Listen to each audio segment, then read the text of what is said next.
This is 5 on your side at 5. Focused on you. We start at 5 with a live look outside. Right now, our Weather First team is tracking some scattered showers around the bi-state. Thanks for joining us. I'm Mike Bush. And I'm Kelly Jackson. The rain will be on and off tonight, and we're also seeing some cooler temperatures. Let's check in with meteorologist Jim Castillo. Yeah, all that cloud cover today after that beautiful weekend. So no severe weather out there, but all the lightning strikes, about 40 of them, have been to the west of the area. And all this activity just east of Columbia, west of Rolla, has been moving north-northeast. But then right around the metro, we've had some showers from time to time and maybe a few downpours. Let's zoom in anywhere from Mascoutah to Freeburg to New Athens and right along 64 in Illinois. So a few showers out there. You'll get breaks in that throughout the evening, and that rumble of thunder can't be ruled out. We are watching south and western portions of the area for just an isolated severe cell. We've had one of them around Branson, Missouri,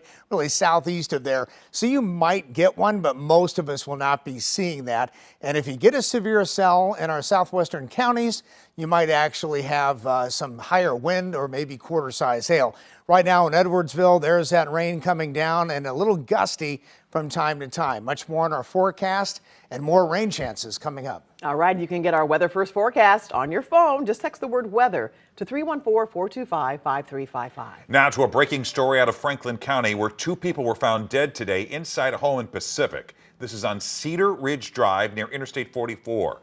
Police have not said how the 2 people died, nor have they released their identities.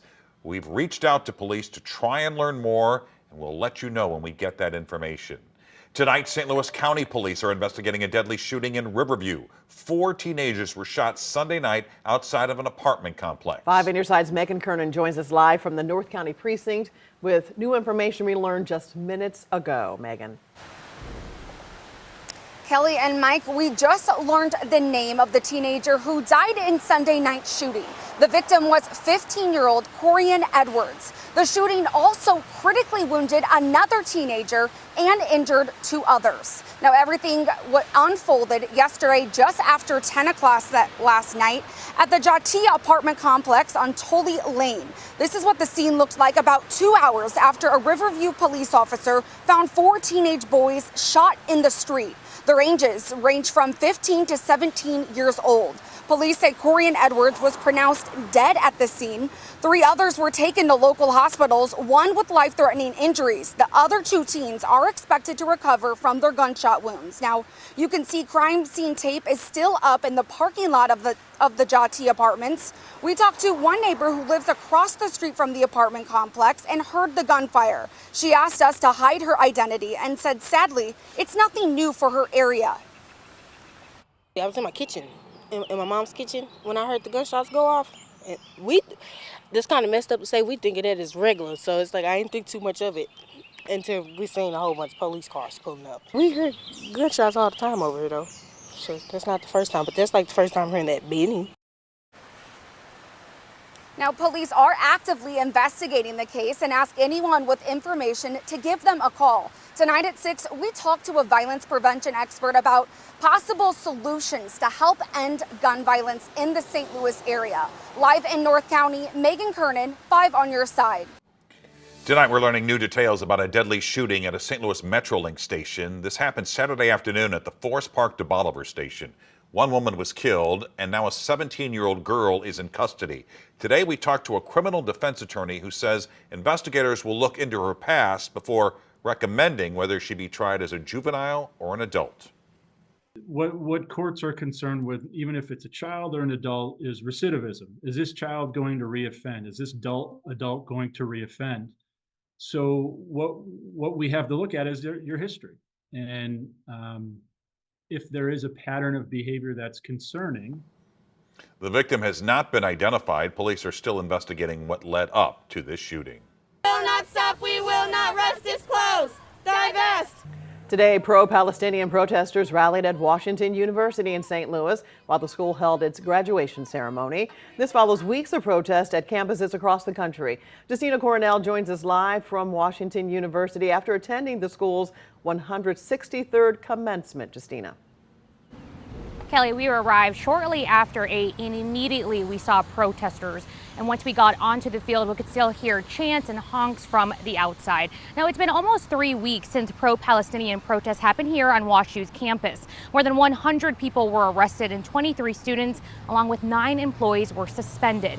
After those protests, school leaders made commencement changes requiring tickets and clear bags. Today, among the 3,400 graduates, some wore material showing support for Palestine. At one point, outside protesters climbed the bleachers waving a Palestinian flag and signs until police told them to get down. Now, at the end of the ceremony, there were mixed responses when Chancellor Andrew Martin spoke. Some students stood up and applauded his speech, others turned their back against him, and some students just walked out. 5 on Your Side spoke to protesters today about their message. I think that the message is clear. Divest, disclose, and drop the charges. It is commencement, and we are proud of our students. We are proud of our classmates and everybody who's graduating. And we believe this is really a way of supporting them. It's supporting everybody. There were no arrests today. Police say they did handcuff someone and release them shortly after outside of WashU here. We're told it's related to a traffic stop and a ticket was given. Reporting live, Justina Cornell, 5 on Your Side. Survivors of sexual abuse want Missouri's Attorney General to crack down on unlicensed Christian boarding schools. Several victims say they often operate under the radar with little government oversight. Our political editor Mark Maxwell has more on what they want the state to do to protect kids. Kelly and Mike, when these shocking allegations attracted national attention first 3 years ago, Missouri moved quickly to increase some state oversight. But today, victims called that little to nothing and warned about new proposals to try and roll those rules back. Former Attorney General Eric Schmidt initially filed criminal charges against 2 people alleged in this case, Boyd and Stephanie Householder, more than 3 years ago. That's the couple who ran the Circle of Hope Girls Ranch in Cedar County. They now face more than 100 criminal counts alleging abuse and neglect over several years' time. Their own daughter, Amanda, recently reached a settlement in a civil lawsuit against them, and today she called on the current Attorney General to expand that investigation into other similar schools scattered across Missouri. Her parents face that jury trial in October, and the AG's office tell us they will play a role in prosecuting that case. The range of abuse and mistreatment is vast.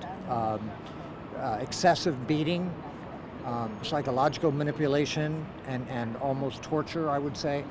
Sexual abuse. Some kids are deprived of medicine and food, purportedly for disciplinary reasons. Kids are worked long hours at difficult jobs, again, as punishment. It's a terrible cruelty, I think, that statute of limitation reform has been so slow, and that is where Missouri, I think, is one of the worst. That particular boarding school is closed, but others remain open. Tonight at 6, we hear from more victims who say they and others tried to escape and run away from some of these rural boarding homes, but often they say local law enforcement would just bring them right back to their abusers. A key witness in a former President Trump's hush money trial, what his former attorney had to say about the payment to Stormy Daniels. The war in Gaza ramps up, why Israel is now turning back to the north in the war against Hamas. From rags to riches, how 2 stray dogs became popular pets on WashU's campus.